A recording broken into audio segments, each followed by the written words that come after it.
Hello मित्रों, गणित बाबा YouTube channel में आप सभी का स्वागत है। आज हम लोग रेस्पॉन्स स्पेक्ट्रम मेथड पे बेस्ड एक प्रॉब्लम सॉल्व करने वाले हैं। आइए देखते हैं उससे रिलेटेड थोड़ा सा थ्योरी, उसके बाद हम लोग प्रॉब्लम पे आएंगे।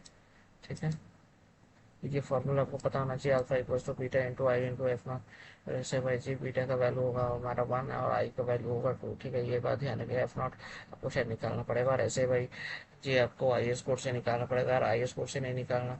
ठीक है, वो 5% डैम्पिंग के लिए होता है। मतलब यूजुअली ज़्यादा मोस्ट ऑफ द केसेस में आपका जो ऐसे भाई जी है, उसका वैल्यू आपका 0.19 आएगा। ठीक है, ये आप याद कर लीजिए, सिंपल। और टी का फॉर्मूला ये है। ठीक है, अब चाहे ना, मैं आपको एक चीज़ सजेस्ट करूंगा। आपको अगर टी का वैल्यू निकालना है तो आप जनरल फार्मूला याद कर लीजिए। ठीक है, क्योंकि क्योंकि जैसे जैसे वैल्यू ई सी का वैल्यू चेंज होगा, उसी हिसाब से आपका टी का वैल्यू भी चेंज होगा। ठीक है ना। देखो, मैं यहाँ पे जो आपको कहना चाहता हूँ वहाँ पे दिया हुआ है, देखो। ये टी का फॉर्मूला ये वाला है। फिर उसके बाद ई सी का वैल्यू 2.5 दिया हुआ है। 2.5 के करस्पॉन्डिंग हमारा टी का वैल्यू ये वाला आएगा। 2.5 के हमारा टी का करस्पॉन्डिंग वैल्यू ये आएगा। लेकिन जैसे ही हमारा इसी का वैल्यू चेंज हो जाएगा, तो ये फार्मूला भी हमारा चेंज हो जाएगा। उसीलिए आप ये जनरल फार्मूला ये वाला याद करके चलिए। ठीक है, ये सारा फार्मूला आप देख लीजिएगा, मैं एक्सप्लेन नहीं कर रहा हूँ, इसमें कुछ खास है नहीं। ये सारा डायग्राम में दिया हुआ है। डायग्राम में क्या क्या है, कौन सा चीज़ क्या है, ये आप देख लीजिएगा। ठीक है, ये है। फिर उसके बाद ये वाला फार्मूला आपको याद करना ज़रूरी है। ये वाला भी याद करिएगा। ये हो गया, ये भी ज़रूरी है। ये दोनों भी याद करना है। आइए अब आते हैं प्रॉब्लम पे। प्रॉब्लम में ये सारा डेटा गिवन है, ये सारा डेटा पढ़ लीजिएगा। ओके, सारा वैल्यूज पुट करेंगे, उससे आपका टी आएगा। टी का वैल्यू 0.189 सेकेंड्स।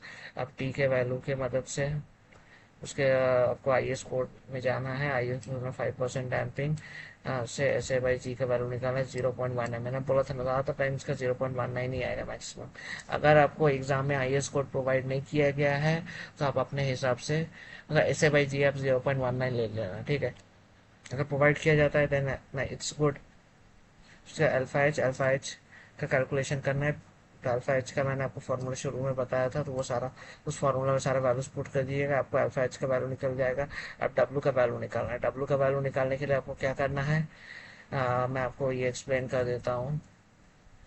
आपको एरिया निकालना है। फर्स्ट हम लोग क्या करेंगे, इसको दो पार्ट में डिवाइड कर दें। ठीक है, मेरा ड्राइंग थोड़ा गंदा है, 1 मिनट।